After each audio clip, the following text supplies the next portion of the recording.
Hello बच्चों, welcome to SJ academy. आज start करते हैं अपना कैलकुलेशन ऑफ नेशनल इनकम का दूसरा पार्ट, जिसको हम लोग बोलेंगे एक्सपेंडिचर मेथड। तो हम लोगों ने जो कवर कर लिया था प्रीवियस वाले वीडियो में, इनकम मेथड हम लोगों ने पूरा डिटेल में कवर कर लिया कि उसको डोमेस्टिक इनकम क्यों बोलते हैं, उसका short form NDP and FC क्या होता है, ये सारी चीज़ें मैंने बता दिया। आज स्टार्ट करने जा रहे हैं हम लोग एक्सपेंडिचर मेथड, जिसका शॉर्ट फॉर्म क्या होता है, जीडीपी एंड एनपी। एक्सपेंस का मतलब ये होता है पैसे को खर्च करना। तो पहले आप कैलकुलेट कर लो कि इनकम होते कैसे कैसे, वो तो सीख चुके हैं हम। तो आज जानते हैं कि गवर्नमेंट के द्वारा या प्राइवेट के द्वारा या इंडिविजुअल पर्सन के द्वारा पैसे को एक्सपेंस जो किया जाता है तो कहाँ कहाँ पे किया जाता है। एक्चुअली हम लोग जो पढ़ रहे हैं वो है माइक्रो इकोनॉमिक एमए वाला, और क्लास 11 जो कवर करके आए उसको हम लोग बोलते हैं एमआई माइक्रो वाला, है ना। तो वो तो था इंडिविजुअली इनकम जनरेट करने का। अब यहाँ पे मैं इंडिविजुअली इनकम जनरेट करने की बात नहीं कर सकता, मैं यहाँ पे पूरे इकोनॉमी के इनकम की जनरेट करने की बात करूंगा। तो यहाँ पे किसी एक की बात नहीं हो सकती है। उसी प्रकार जब एक्सपेंस की बात करूंगा तो मैं किसी एक इंडिविजुअल पर्सन के एक्सपेंस की बात नहीं कर सकता हूँ, मैं यहाँ बात करूंगा पूरे इकोनॉमी के एक्सपेंस की बात है।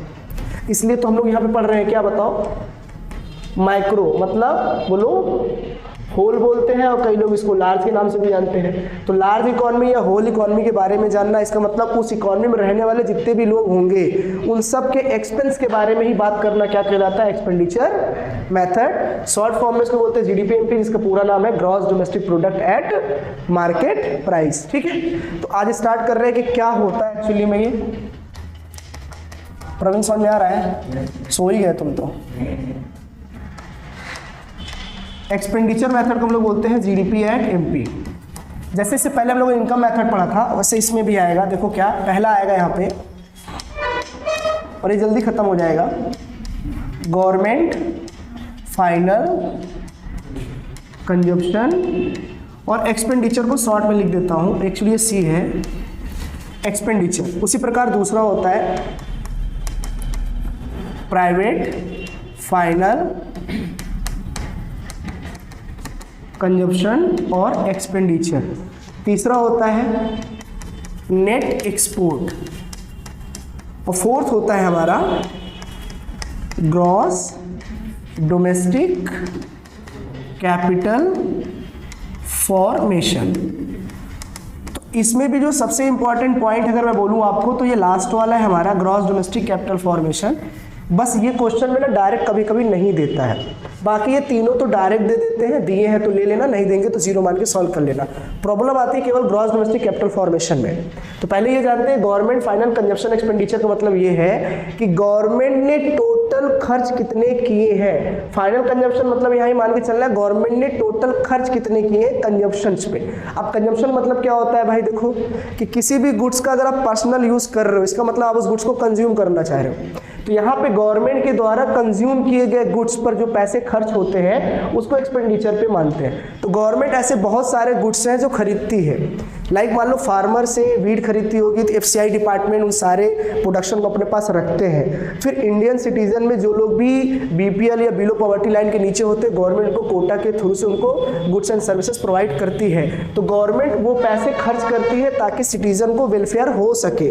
तो ऐसे खर्च को हम लोग बोलते हैं गवर्नमेंट फाइनल कंजप्शन एक्सपेंडिचर। कभी कभी गवर्नमेंट कैंप भी लगता है तो गवर्नमेंट अपने एम्प्लॉय को फ्री में खाने भी देती है। एक्चुअली फ्री में खाने का मतलब ये है कि गवर्नमेंट उस पर खर्च तो कर ही रही है। तो ऐसे बहुत सारे कंजम्पशन होते हैं, लाइक आर्मी के इन्फेंट्री के तुम्हें सामान खरीदने होंगे, किसी अदर कंट्रीज खरीद रहे हो तो गवर्नमेंट उस पर खर्च करती है। आप समझ रहे हो? तो गवर्नमेंट ऐसे बहुत सारे हैं गुड्स एंड सर्विसेज को बाई करती है नेशन के डेवलपमेंट के लिए, कोई पर्सनल चीज के लिए नहीं। गवर्नमेंट एक्चुअली हमारा नहीं होता, हम सब के लिए होता है। तो ये गवर्नमेंट जो पैसे या खर्च कर रही होती है वो देश के डेवलपमेंट के लिए करती है। हम ये कभी नहीं कह सकते गवर्नमेंट इंडिविजुअली खुद के लिए करती है। गवर्नमेंट हमेशा पब्लिक वेलफेयर के लिए खर्च करती है, उसको हम लोग बोलते हैं कंजप्शन। तो उसको कंज्यूम कौन करता है, इंडियन सिटीजन में रहने वाले जितने लोग होते हैं उनके डेवलपमेंट के लिए वो चीज़ें एक्सपेंस की जाती हैं, उसको बोलते हैं government final consumption expenditure. Simple example 2-3 और बता देता हूँ। जैसे मान लो कि अभी हम लोगों ने रूस से कोई भी इन्फेंट्री सामान खरीद लिया है, तो वो हमने गवर्नमेंट ने क्या किया, उस पर एक्सपेंस किया है। अब वो इंडिया में आएगा तो इंडियन जो आर्मी सोल्जर्स होंगे उसको प्रॉपर यूज़ करेंगे, स्किल जनरेट करेंगे, तो उनके कंजप्शन में काम आएगा। तो गवर्नमेंट ने खर्च किए हैं। ऐसे बहुत ट्रांसपोर्टेशन फैसिलिटी प्रोवाइड करती है गवर्नमेंट, उस पर खर्च करती है, तो उन सब का यूज़ करना ही क्या कहलाता है, उस पैसे को खर्च किया गया ही बोलते हैं गवर्नमेंट एक्सपेंडिचर। तो गवर्नमेंट के द्वारा किए गए खर्च को हम लोग बोलते हैं गवर्नमेंट फाइनल कंजप्शन एक्सपेंडिचर। लिखा गवर्नमेंट है, पर्पस मोटो रहता है पब्लिक का। उसी प्रकार गवर्नमेंट अगर खर्च करती है तो प्राइवेट यानी कि हम आप इंडिविजुअली भी खर्च करते हैं। सारा कुछ गवर्नमेंट ही तो नहीं खर्च करती है, हम भी कुछ पैसे खर्च करते हैं अपने खुद के डेवलपमेंट के लिए। तो इंडिविजुअली ऐसे सबका देखोगे तो समझ में नहीं आएगा। तो होल इकोनॉमी के मान के चलो, लाइक मैं प्रयागराज में बिलोंग करता हूँ, तो प्रयागराज में 90-95% लोग प्राइवेट होल्डर्स हैं। तो वो सब भी पैसे अपना जो खर्च करते हैं अपने ही डेवलपमेंट के लिए, तो कंबाइंडली वो अपने लिए डेवलपमेंट कर रहे हैं, मतलब सोसाइटी का भी डेवलपमेंट हो ही रहा होगा। तो खुद के द्वारा या खुद पे किए गए खर्चों को भी हम लोग प्राइवेट फाइनल कंजप्शन एक्सपेंडिचर बोलते हैं। गवर्नमेंट तो करती है, प्राइवेट आप इंडिविजुअली खुद भी कर सकते हो। अब बीपीएल वालों गवर्नमेंट सपोर्ट कर देती है, एबव दैन जो बीपीएल रहते हैं उनके लिए तो खुद से ही अपने ही मार्केट जाकर खरीदना पड़ता है उनको, तो ऐसे खर्चों को भी प्राइवेट फाइनल कंजप्शन एक्सपेंडिचर बोलते थे। इनकम मेथड में हम लोगों ने ये जाना था इनकम कैसे जनरेट करते हैं, और एक्सपेंस पे हम ये जानते हैं उस इनकम को खर्च कैसे करते हैं। तो कहाँ कहाँ खर्च करना ही क्या कहलाता है एक्सपेंडिचर। तो ये है गवर्नमेंट फाइनल कंजप्शन एक्सपेंडिचर, ये है प्राइवेट फाइनल कंजप्शन एक्सपेंडिचर, और ये लास्ट हमारा है नेट एक्सपोर्ट। क्या है नेट एक्सपोर्ट? मतलब क्या होता है, एक हमारा आता है एक्सपोर्ट और एक आता है हमारा इंपोर्ट। एक्सपोर्ट मतलब क्या होता है कि भैया देखो,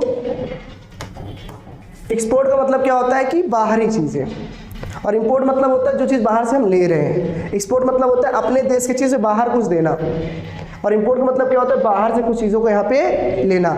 अगर तुम इनकम का फॉर्म देखो, इनकम का, तो गुड्स एंड सर्विसेज मान लो तुम बाहर दे रहे हो, तो उसके बदले में तुम पैसा जनरेट कर रहे हो, तो तुम्हारे लिए तो फायदा हुआ ना भाई। कोई भी चीज़ एक्सपोर्ट कर रहे हो तुम्हारे लिए क्या कहलाएगा, वो फायदा कहलाएगा, और कोई चीज़ इंपोर्ट कर रहे हो तो तुम्हारे लिए क्या कहलाएगा, नुकसान। तुम्हें इनकम देनी पड़ेगी। लाइक तुम मान लो कि यूएसए से कुछ सामान खरीद रहे हो तो तुम्हें पैसा देना पड़ेगा, और यूएसए को सामान कुछ बेच रहे हो तो तुम्हें पैसा मिलेगा। तो वही बोला, एक्सपोर्ट माइनस इंपोर्ट कर दोगे तो तुम्हारे लिए नेट एक्सपोर्ट बन जाएगा, और यहाँ पे हमें नेट एक्सपोर्ट की ज़रूरत है। ग्रॉस डोमेस्टिक कैपिटल फॉर्मेशन क्या होता है, सिंपल लाइन में समझना, और ये खत्म भी होने वाला है, बहुत बड़ा टॉपिक नहीं है ये। ग्रॉस डोमेस्टिक कैपिटल फॉर्मेशन का मतलब क्या होता है कि विद इन ईयर, मतलब एक साल के अंदर आप जो भी एसेट जनरेट करते हो कंपनी के लिए, फर्म के लिए, कंट्री के लिए, उसको हम लोग बोलते हैं ग्रॉस डोमेस्टिक कैपिटल फॉर्मेशन। फिर बता दे रहा हूँ, कोई भी लैंड मशीनरी जो भी एक साल के अंदर तुम जनरेट करते हो उस पर जो तुम खर्च करते हो, लाइक मुझे इस साल एक डिजिटल बोर्ड और लेना है पढ़ाने के लिए, तो इसी साल किए गए जो खर्च होते हैं उससे मेरा एसेट जनरेट होगा। तो एसेट जनरेट करने के लिए जो मैं खर्च कर रहा हूँ उसी प्रोसेस को हम लोग बोलते हैं ग्रॉस डोमेस्टिक कैपिटल फॉर्मेशन। तो कभी कभी क्या होता है कि सर डायरेक्ट ही एसेट खरीद लिया, पता ही है मुझे कि यार ये साल का मेरा इस साल का ये इंफ्रास्ट्रक्चर है, मैंने ये एसेट जनरेट किया है तो ये मेरे खर्चे हैं। कभी कभी क्या होता है ये चीज़ डायरेक्ट नहीं पता होता है, तो इसको निकालने का अपना एक तरीका होता है, इसको शॉर्ट फॉर्म में बोलते हैं हम लोग GDCF। तो बस लिखने जा रहा हूँ यहाँ पे GDCF लिख दिया। तो इसको कैलकुलेट करने के लिए यहाँ पे देखो ग्रॉस वर्ड लिखा है, लेकिन कभी कभी ग्रॉस डायरेक्ट नहीं लिखता है तो लिख देता है फिक्स्ड कैपिटल फॉर्मेशन। अगर ये लिखा है इसका मतलब ये कंप्लीट नहीं है, तुमको यहाँ पे एक चीज ऐड करना पड़ेगा जिसको हम लोग बोलते हैं चेंज इन स्टॉक। अब चेंज इन स्टॉक का मतलब क्या होता है कि भैया हो सकता है कि अभी तुम्हारे पास 10 कारें हैं और इस साल के अंत में हो सकता है आपके पास 15 कार हो जाए, तो आपके पास टोटल एक्स्ट्रा कार कितनी आई 5। तो जो लास्ट में होता है उसको हम लोग क्लोजिंग स्टॉक बोलते हैं। बंद करते करते आपके पास 15 कारें हो गई, लेकिन जब साल स्टार्ट हुआ तो आपके पास 10 कार थी केवल। तो इसका मतलब ये है कि ओपनिंग जो चेंजिंग स्टॉक निकलता है वो क्लोजिंग माइनस क्या निकलता है, ओपनिंग।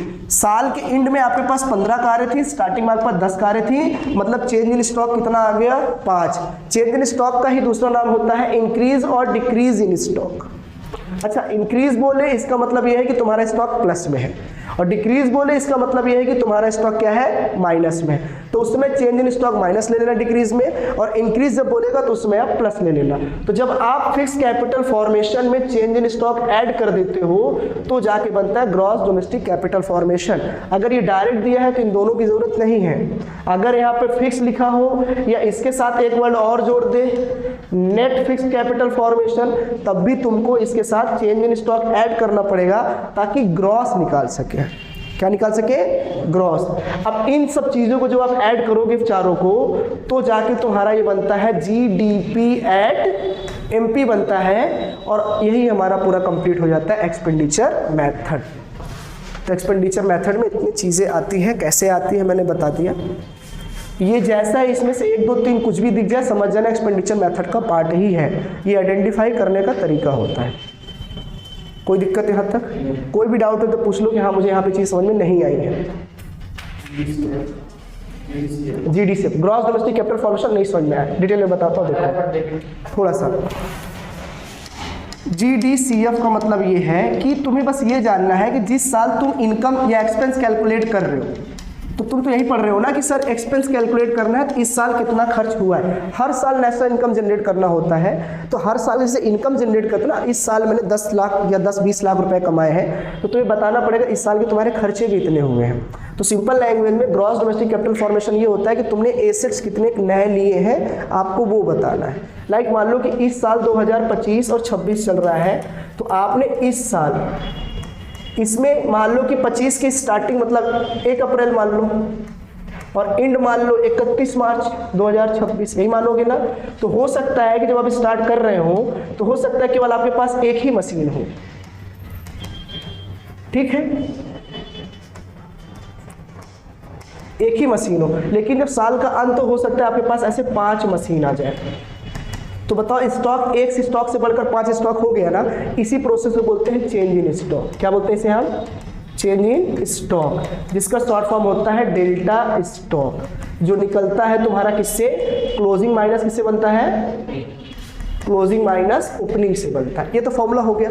तो ग्रॉस डोमेस्टिक क्या होता है? इसी चीज का, उस साल तुम्हारे पास टोटल एसेट्स कितने हैं वो बता दो। अगर कोई भी एसेट्स नया नहीं लिया है, इसका मतलब तुम्हारा चेंज इन स्टॉक नहीं हुआ है, तो तुम्हें डायरेक्ट इसको पता होगा। और मान लो तुमने उस साल कोई नई मशीन खरीदी है, इसका मतलब तुम्हारे पास अब तुमको फिक्स पता है कि यार मेरे पास फिक्स 5 मशीनें थी, 1 मशीनें और आ गई, तो चेंज इन स्टॉक तुमको क्या करना पड़ेगा? ऐड करना पड़ेगा, तो जाके ये बनेगा। अगर चेंज इन स्टॉक का कोई इन्फॉर्मेशन नहीं है, इसका मतलब तुमको direct gross domestic capital formation पता है कि 5 मशीनें पिछले साल भी थी, 5 मशीनें इस साल भी है, इस साल कोई नई मशीन नहीं खरीदा है, इसका मतलब कोई भी चेंज इन स्टॉक नहीं हुआ है, वो ग्रॉस डोमेस्टिक कैपिटल फॉर्मेशन कहलाएगा। मान लो तुमने गलती या जानबूझ के एक चीज खरीद लिया है, इसका मतलब GDCF नहीं पता है, तो GDCF निकालने के लिए वो नई मशीन को ऐड करना पड़ेगा, उसके पैसे को बताना पड़ेगा कि इस साल 1 मशीन और लिया तो 10 लाख और खर्चे हुए हैं, तो ग्रॉस डोमेस्टिक कैपिटल फॉर्मेशन इतना हो गया। कोई डाउट है अभी तक? मतलब एक्स्ट्रा जैसे कोई पैसे खर्च करते हो तो उसको ऐड करना ही चाहिए। अभी स्टॉक क्यों बोल रहा हूँ बार बार? क्योंकि तुम बात कर रहे हो कैपिटल फॉर्मेशन पे। कैपिटल फॉर्मेशन मतलब जानते हो यार ढेर सारा पैसा लगता है ताकि तुम अपने एसेट्स को जनरेट कर सको। मशीन हो गया, लैंड हो गया, कार हो गया, सब चीज़ें आपकी एसेट्स हैं। तो जैसे आप एसेट्स नया लाओगे तो इसलिए तुमको उसमें ऐड करके बताना पड़ेगा। जैसे मेरे पास एक मार्कर है, अभी भी था, अभी भी है, कल भी रहेगा, परसों भी रहेगा, तो मैं डायरेक्ट इसको बोल सकता हूँ ये मेरा GDCF है। अभी ये एक ही है, लेकिन 1 महीने बाद एक और आ गया तो फिर GDCF नहीं है, उसको जब ऐड करूंगा तो क्या बनेगा? GDCF। अभी ये GDCF है, लेकिन जब एक नया खरीदूंगा तो GDCF नहीं बनेगा, ये बनेगा फिक्स कैपिटल फॉर्मेशन। जब चेंज ऐड कर दूंगा तो दोनों मिलकर बन जाएगा ग्रॉस डोमेस्टिक कैपिटल फॉर्मेशन। और जब तक नया स्टॉक नहीं आएगा तब तक यही तुम्हारा ग्रॉस डोमेस्टिक कैपिटल फॉर्मेशन है। और बेसिक एग्जांपल ले लो, क्या करना समझ में आ रहा था? क्लियर? नहीं तो कार वाला लेता, बढ़िया डिप्रिसिएशन वाला बताते, वो भी आ जाता। क्लियर है? कोई दिक्कत नहीं? तो इसमें समझ में आ गया कि हमने 2 मेथड पढ़े हैं, बताओ कौन कौन से? इनकम मेथड कैलकुलेट होगा और एक हमारा क्या था? Expenditure method. तो अगला जो पढ़ेंगे इन दोनों पहले प्रैक्टिकल लगा लेंगे, उसके बाद फिर हम आगे बढ़ेंगे किस पे? वैल्यू एडेड मेथड पे। ठीक है, चलो सारी उठानी पड़ती बार बार मुझको।